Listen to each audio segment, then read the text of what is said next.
Assalamu alaikum, dear viewers. Welcome to our YouTube channel Competitive Studies. Today we are going to discuss our fourth lecture of math series, which have been prescribed by Jammu and Kashmir Service Selection Board for various posts. Till date, I have uploaded 3 videos regarding the surface area, volume, and other dimensions about cube and cuboid. So today we are going to discuss the numericals based on those topics which have been already discussed. If somebody of among you have missed those videos, uh, I am going to here share the link in my description box so that you can click on them to know the lectures which have been already posted. Let us start without wasting. Before starting my video, somebody in the previous video commented me that please introduce yourself. So I am going to here introduce myself. My name is Mudassir Hussain Dar. I am currently working as Naib Tahsildar in a Revenue Department, Government of Jammu and Kashmir. I qualified many exams. Before it, I was Patwari, and I qualified many exams, Alhamdulillah, by the blessings of Almighty, like VLW teacher, accounts assistant. So, without wasting time, let us start today's lecture. देखिए, आप आज इस video में हम आपको problem कैसे solve करते हैं उसी के मुतलिक कुछ अपनी एक्सपीरियंस आप लोगों के साथ शेयर करेंगे। पहली प्रॉब्लम यहाँ पर मैंने लिखी है, find the length of the longest pole that can be placed in a room 12 metre long, 8 metre broad and 9 metre high. ठीक है, सिंपल सा क्वेश्चन है। क्वेश्चन आप लोगों को क्या करना है, पहले आपको क्वेश्चन समझना है। जब आप क्वेश्चन समझोगे तब आपके जहन में ये आएगा कि इसमें हमारा कौन सा इल्म इसमें इस्तेमाल होगा, क्योंकि जब भी आप एग्ज़ाम में बैठोगे, जब एसएसबी या कोई और पीएससी वगैरह कोई भी और या एसएससी वगैरह कोई आपका एग्ज़ाम लेगा, तो एग्ज़ाम ऑब्वियसली जब आप एग्ज़ाम में बैठोगे तो आपकी प्रिपरेशन अच्छी होगी। और जब आप ये क्वेश्चन पढ़ोगे तो क्वेश्चन को पहले ज़रूरी समझना है। ठीक है ना, ये तो आप लोग जानते हैं। जब आप क्वेश्चन समझोगे तो उसके बाद आपके जहन में यही आएगा कि यहाँ पर कौन सी फार्मूला अप्लाई होगी, क्योंकि क्या है कि जो न्यूमेरिकल्स होते हैं इसमें ज़्यादातर फार्मूला ही अप्लाई होती है। सो ये क्वेश्चन क्या कह रहा है, ये कह रहा है कि आप उस पोल की लेंथ ढूंढो। किस पोल की? लॉन्गेस्ट पोल की। नोट द टर्म लॉन्गेस्ट, इसको नोट करो, it is the important, highlight this point. Find the length of the longest pole that can be placed in a room 12 metre long, 8 metre broad and 9 metre high.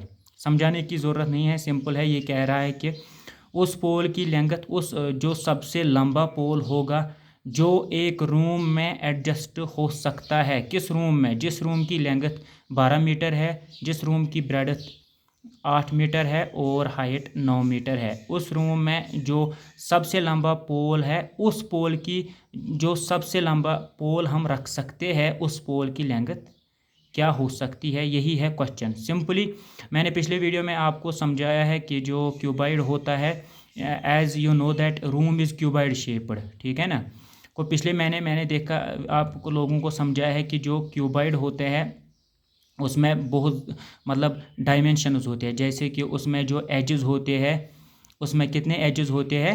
12 edges होते हैं और 8 corners होते हैं, 6 faces होते हैं। ठीक है ना, लेकिन अब जो डायगोनल है, लॉन्गेस्ट डायगोनल, उसका मतलब हाईएस्ट मेजर डायमेंशन होता है। ठीक है ना, इसलिए सीधी सी बात है, लॉन्गेस्ट पोल उस अलाइनमेंट में, उस कमरे में एडजस्ट हो सकता है जिस अलाइनमेंट में उसकी डायगोनल होगी। इसका क्या मतलब हुआ? इसका मतलब सीधे यही हुआ है कि हमें इस रूम की डायगोनल ढूंढनी है, और जो इस रूम की डायगोनल की लेंथ होगी वही उस पोल की लेंथ होगी, हाई लॉन्गेस्ट पोल की लेंथ होगी जो इसमें लॉन्गेस्ट एडजस्ट हो सकता है। ठीक है ना, सिंपल है। Hope you got it. Now that आप लोगों को मैंने पिछले वीडियो में बताया होगा या आपने खुद किताबों में पढ़ा होगा कि डायगोनल ऑफ क्यूबाइड क्या होता है, which is equal to under root of L square, B square और एच स्क्वायर। ये भी पता है कि ये इसका वैल्यू क्यों इसके बराबर होता है। ठीक है, मैं डिस्क्रिप्शन बॉक्स में पिछले वीडियो का लिंक मैंने यहाँ पर डाला है, आप उस पर क्लिक करके पिछली वीडियो देख सकते हो अगर आपने नहीं देखा अभी तक तो चलो हम क्या करते हैं, इसका सॉल्यूशन ऐसे लिखते हैं। Length of longest pole must be equal to the length of diagonal of the room. ये मैंने आपको समझाया है। ठीक है, diagonal of room is equal to diagonal of cuboid as room is cuboid shaped. ये मैंने ऐसे मतलब इसलिए लिखा है ताकि आप लोगों को अच्छे तरीके से समझ में आए। ठीक है, वरना जब आप एग्ज़ाम में बैठोगे वहाँ पर इतनी मतलब ये ज़रूरत नहीं होती। आपको पता है कि MCQ टाइप क्वेश्चन आते हैं। सिंपली आपको स्ट्राइक होगा माइंड में, सीधे फार्मूला अप्लाई करके वैल्यू कैलकुलेट निकालना है, आपका जवाब निकल आएगा। ठीक है, length of longest pole is equal to diagonal which is equal to under root length square plus breadth square plus height square. अब इस क्वेश्चन में लेंथ दिया है 12 मीटर, ब्रेड 8 मीटर और हाइट 9 मीटर, इसलिए लेंथ का वैल्यू 12 हो गया 12 स्क्वायर, ब्रेड का वैल्यू 8 हो गया 8 स्क्वायर, इसी तरह हाइट का वैल्यू 9 तो हो गया 9 square which is equal to under root of 12 square minus 144 simply. ठीक है, 8 square minus 64 and 9 square minus 81। ठीक है ना, ये आप लोगों को पता ही है। 12 स्क्वायर मीनस 12 इंटू 12। ठीक है, एक सेकंड, मतलब कुछ बंदे बहुत मतलब छोटे बच्चे भी होते हैं कुछ, इसलिए थोड़ा 12 square minus simply 12 into 12 times 12 वो हो गए 144। इसी तरह 8 square minus 8 times 8 that is 64। 9 square minus 9 times 9 9 9 is are 81। ठीक है, 9 9 इज आर 9 9 इज आर 9 9 कस गई 9 ये 9 लेट करो जमा तम गई 81, इतने पे 8 करो 8 लेट जमा तम गई 64। ठीक है, इसी तरह से 12 को 12 टाइम्स ऐड करके 144 निकलता है। इसका रिजल्ट फिर क्या निकलता है, जब इन तीन टर्म्स को ऐड करते हैं तो हमारा रिजल्ट आता है 289। ठीक है, ये क्या निकला है, ये निकला है डायगोनल ऑफ दिस रूम। वही तो है होगी ना लेंथ ऑफ लॉन्गेस्ट पोल जो इसमें एडजस्ट हो सकता है, इसीलिए अंडर रूट 289 का वैल्यू निकलता है फाइनली 17 मीटर। कैसे, आप लोगों को पता है ये जो अंडर रूट होता है इसका वैल्यू क्या होता है। चलो यहाँ पर मैं थोड़ा इसमें वजाहत करूँगा। यहाँ पर क्या निकला है लेंथ अंडर रूट 289, इसको स्क्वायर रूट भी कहते हैं अंडर रूट भी कहते हैं। ये ऐसे भी लिख सकते हैं, आपको समझाने के लिए मैं ये थोड़े यहाँ पर ये जो है इसका स्क्वायर रूट इसका वैल्यू होता है, अगर इसको कन्वर्ट करेंगे वैल्यू में तो 1/2 आता है। ठीक है ना, ये आप लोगों ने मैट्रिक या लोअर क्लासेस में पढ़ा होगा। अब 289 चूँकि यहाँ पर 1/2 है, ठीक है, यहाँ पर स्क्वायर है। ठीक है ना, इस 289 को आपको क्या करना है, इसको ढूंढना है कि ये किसका परफेक्ट स्क्वायर है ना। इसलिए आपको क्या करना है, आपको तकरीबन 20 25 या 30 तक भी आपको स्क्वायर्स याद करने हैं। फॉर एग्जांपल 8 स्क्वायर क्या होता है 64, 9 स्क्वायर 81, 9 9 81, 10 10 100, 11 11 121, 12 12 144 होते हैं ना। इसी तरह 13 इंटू 13 169, 14 इंटू 14 196। ये आपको तकरीबन 20 तक ज़बानी याद रखना है, ताकि जब आप एग्ज़ाम में बैठोगे वहाँ पर आपको बहुत कम टाइम इस प्रॉब्लम को हल करने में लगे। ठीक है, इसीलिए मैं आपको ये बता रहा हूँ कि ये प्लीज़ ये जो स्क्वायर्स है कम से कम 20 25 तक याद रखिएगा। अब जो 289 है ये 17 का स्क्वायर है। ठीक है ना, ये 17 का स्क्वायर है, ऊपर क्या है 1/2, ये 1/2 और ये 2 कैंसिल होता है क्योंकि ये बन जाएगा 2 1 ज़ा 2, 2/2 हो गया 1, 17 raised to power 1 is equal to 17। यहाँ आप यही भी लिख सकते थे, मतलब ऐसे भी लिख सकते थे, ये है square root of 289 which is equal to square root of 289, 17 का स्क्वायर है, स्क्वायर और रूट कैंसर, तो हमारा आंसर क्या आता है 17। ठीक है, या अगर आप ये भी याद नहीं रखोगे, लेकिन आपको ये याद ज़रूरी रखना है अगर आपको एग्ज़ाम क्वालिफाई करना है। फॉर एग्ज़ाम्पल ये यहाँ मैंने लिखा है, देखो important point to note, you have to remember squares of almost all digits up to 20 like 8 square 64। ऐसे ही लिखकर अपनी नोटबुक का लिखो, फिर बीच बीच में इसमें नज़र मार के अपने जहन में रख लो। ठीक है ना, मतलब 22 का स्क्वायर 484 आता है। इसी तरह यहाँ अगर आपको अब सपोज आपको अब याद नहीं आ रहा है 289 किसका स्क्वायर है, ठीक है, तो कैसे स्क्वायरिंग करते हैं ये किसका, आप ऐसे भी लिख सकते हैं। देखो 289 ये आपके मैथ टीचर ने आपको सिखाया होगा, फिर भी 200 अब चूंकि 9 आड़ है तो यहाँ पर आड़ ही लगेगा, है ना। कौन सा लगेगा, अब देखो क्या लगेगा इसमें, मतलब अगर आप सीधे 9 से करोगे तो 9 3 जार 27, फिर यहाँ पर मतलब एक इसमें आएगा तो ये बनेगा 19, तो 9 और 19 को नहीं हो सकता, इसलिए 10 से भी नहीं हो सकता है, 11 से भी नहीं हो सकता है, ठीक है, क्योंकि 11 3 जार आएगा 33, ये काम है, 11 2 जार आएगा 22 और यहाँ पर 6 निकलेगा, तो यहाँ पर 69 और 69 को 11 के साथ डिवाइड नहीं होता है। उसके लिए आपको वो डिविजिबिलिटी रूल्स भी पढ़ने हैं, ज़रूरी नहीं है लेकिन मैं आपको ऐसे ही समझाता हूँ, ठीक है। जब हम आगे आके निकलता है तो ये सीधे निकलता है ऐसे 17,289, ठीक है। तो यहाँ पर जो 17 का स्क्वायर होगा, जो 289 का परफेक्ट स्क्वायर होगा वो 17 होगा। तो यहाँ पर क्या निकलता है, अब हमारा जो डायगोनल है यानी कि लेंथ ऑफ लॉन्गेस्ट पोल वो कितने निकलता है 17 मीटर, ठीक है। यही है इसका आंसर, यही हमें निकालना था, यही हमें क्वेश्चन पूछ रहा था, find the length of the longest pole. अगर आपको ये समझ में आया तो वीडियो को प्लीज़ लाइक कीजिए, सब्सक्राइब कीजिए, बेल आइकन दबाए, क्योंकि क्या है कि अगर आप ये नहीं करोगे तो अगले आने वाले वीडियो आप नहीं देख सकते हो, मतलब आपको मिस भी हो सकता है।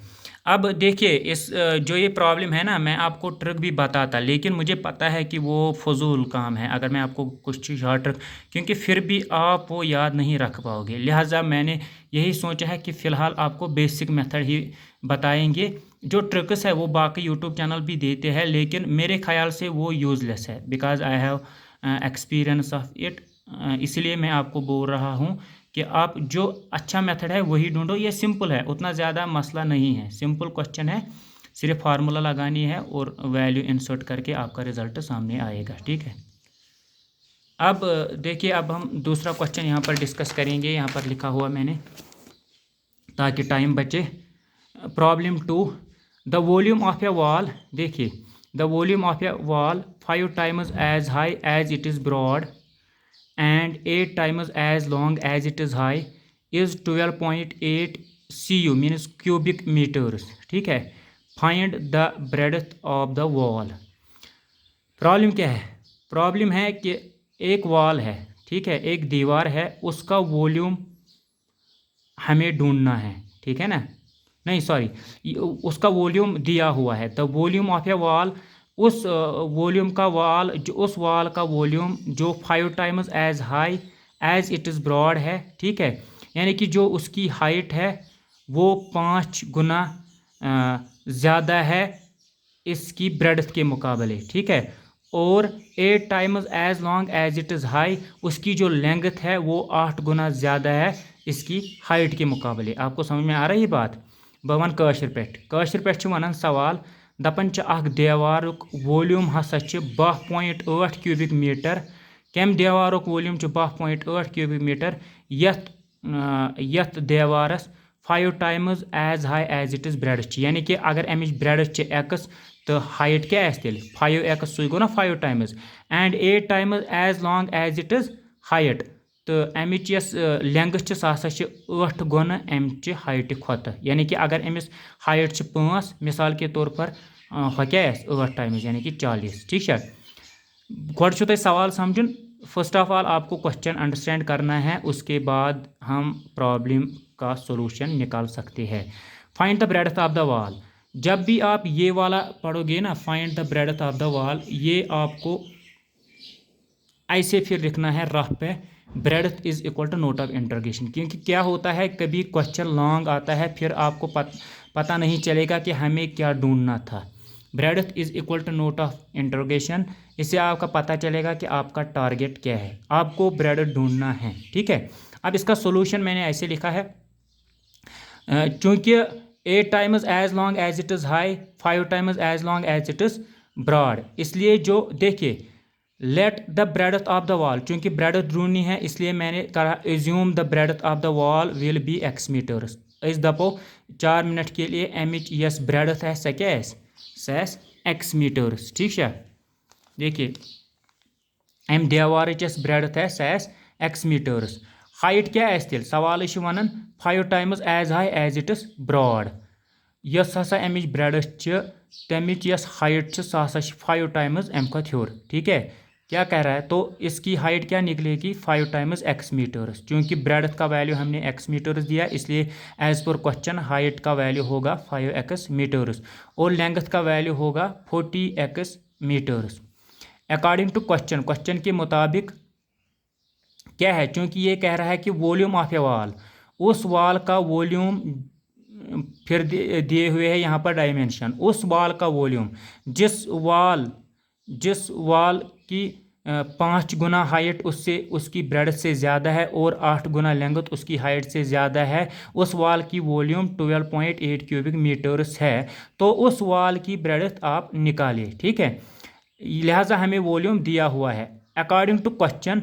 वॉल्यूम छना दिथ, ठीक है, यहाँ पर volume is given according to question. तो पता वॉल्यूम पिछले वीडियो में मैंने आपको बताया कि वॉल्यूम ऑफ, चूंकि वॉल क्या है क्यूबाइड है, वॉल्यूम ऑफ क्यूबाइड किसके बराबर होता है, शाबाश, length into breadth into height.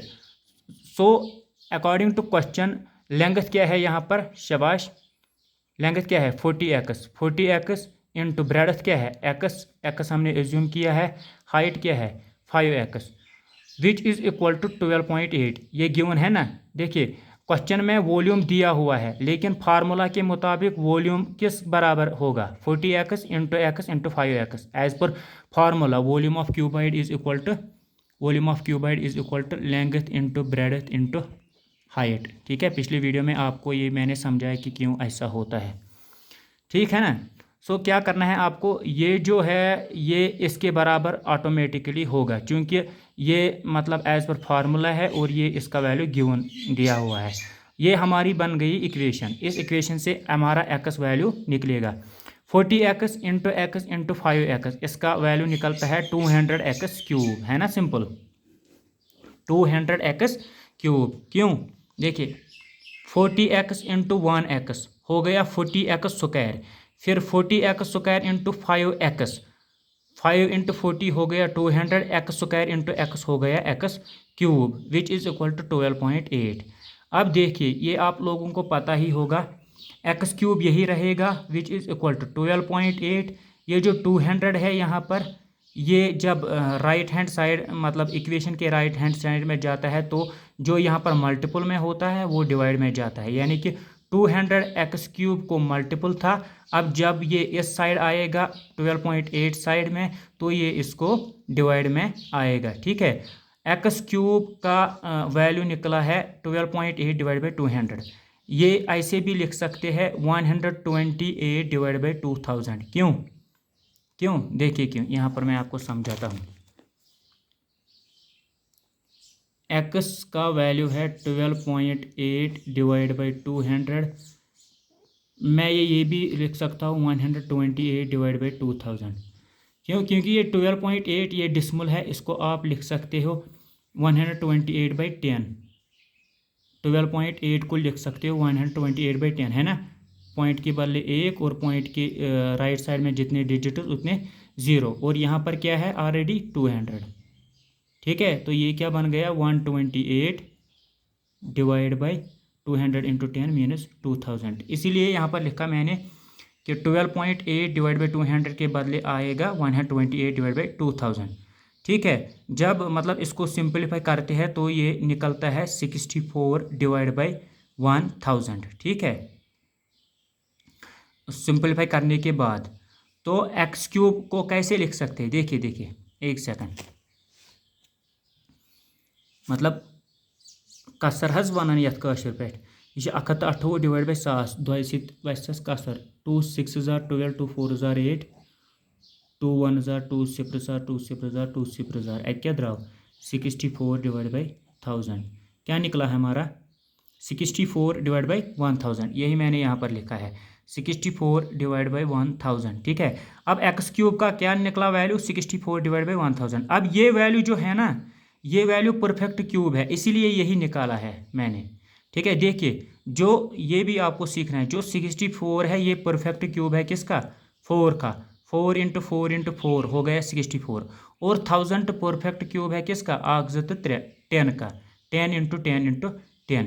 इसलिए हम लिखते हैं फिर एक्स क्यूब के बदले ये जो 64 डिवाइड बाई 100 टर्म है, इसके बदले हम लिखते हैं 4 क्यूब हो गया 64, 4 into 4 into 4 64 divide by 10 cube which is equal to 4/10 का होल क्यूब। होल मतलब ये जो क्यूब है ये 4 को भी है 10 को भी है। अब ये क्यूब और इक्वल टू जो ये इक्वल साइन है, इसके जो लेफ्ट हैंड में एक्स क्यूब है और राइट हैंड साइड में भी 4/10 का होल क्यूब है, ये क्यूब और ये क्यूब कटेगा तो एक्स का वैल्यू क्या निकलेगा, 4/10 मीटर्स, ठीक है ना। क्यों कटता है, क्योंकि देखिए x cube is equal to 4/3 का होल क्यूब, ये हम ऐसे भी लिख सकते हैं, एक्स का वैल्यू क्या निकलेगा, 4/3 का होल क्यूब। एक्स ये जो क्यूब था ये यहाँ मतलब राइट हैंड चला गया तो ये बन गया है क्यूब रूट, है ना, ठीक। क्यूब रूट और क्यूब कटता है, जैसे स्क्वायर रूट, जैसे स्क्वायर रूट और सपोज स्क्वायर रूट कटता है मिसाल, ठीक है ना। इसी तरह यहाँ पर क्यूब रूट और क्यूब कटता है तो एक्स का वैल्यू क्या निकलता है हमारा फाइनली 4/10 मीटर्स। क्योंकि ये मीटर्स में दिए हुए थे, लेंथ हाइट ब्रेडथ मीटर्स में दिए हुए थे, इसलिए हमारा ये जो लेंथ और ब्रेडथ मीटर्स में दिए हुए थे, है ना, नहीं सॉरी वॉल्यूम मीटर्स में दिया हुआ था, इसलिए हमारा जो ब्रेडथ निकला है वो भी 4/10 मीटर होगा। अगर सेंटीमीटर में आपका ऑप्शन होगा, ठीक है ना, मतलब अगर आपको एग्ज़ाम में ऑप्शन सेंटीमीटर है तो सिंपली इसको क्या करना है, इसको इंटू 100 करना है, ये बनेगा 40 सेंटीमीटर। क्यों 100 मल्टीपल करना है, देखिए यहाँ पर ध्यान दीजिए 4/10 है ना, मल्टीपल ये मीटर है, 4/10 मीटर है, इसको सेंटीमीटर बनाना है। 1 मीटर होता है 100 सेंटीमीटर के बराबर, इसका मतलब 4/10 मीटर होगा, 4/10 इंटू 100 सेंटीमीटर। तो फिर ये सिपर और ये सिपर कटेगा, 4 इंटू 10 निकलता है 40, लेकिन क्या वैल्यू यूनिट क्या आता है, सेंटीमीटर। 40 सेंटीमीटर अगर होगा ऑप्शन तो वही होगा आंसर, यहाँ 4/10 मीटर भी आ सकता है, 4/10 आपको लिख सकते हो 0.4 मीटर भी, ठीक है ना, सिंपल है, मतलब डिसिमल फ्रैक्शन, ये आप लोगों को पता है कि 0.4 4/10 भी इसी का वैल्यू यही है। तो मुझे उम्मीद है आप लोगों को ये समझ में आया होगा, उतना मसला नहीं है, सिंपल है, सो सिंपल, मतलब बिल्कुल 8th स्टैंडर्ड का मैथ है, उतना मसला नहीं है। चलो अब हम वीडियो थोड़ा लंबा जा रहा है, लेकिन क्या करें, तो 3 क्वेश्चन तो डिस्कस करने ही होंगे, अदरवाइज़ मतलब ये बहुत ही जब हम स्लो रफ्तार से चलेंगे तो आपका सिलेबस भी कम से कम मतलब कंप्लीट होना चाहिए टाइम पर, ठीक है। सो प्रॉब्लम जो तीसरी है सिंपल है, ये वाला बिल्कुल सिंपल क्वेश्चन है। ये कह रहा है कि the surface area of a cube is 1734 square centimetre, find its volume. सीधा कह रहा है कि इसका वॉल्यूम ढूंढो। आप लोगों ने मतलब याद किया होगा कि वॉल्यूम ऑफ क्यूब किसके बराबर होता है, ए क्यूब, ठीक है, where a is the edge of cube. So simply अगर वॉल्यूम ए क्यूब के बराबर है, ये भी आपको पता है कि सरफेस एरिया ऑफ क्यूब किसके बराबर है, 6 टाइम्स ए स्क्वायर।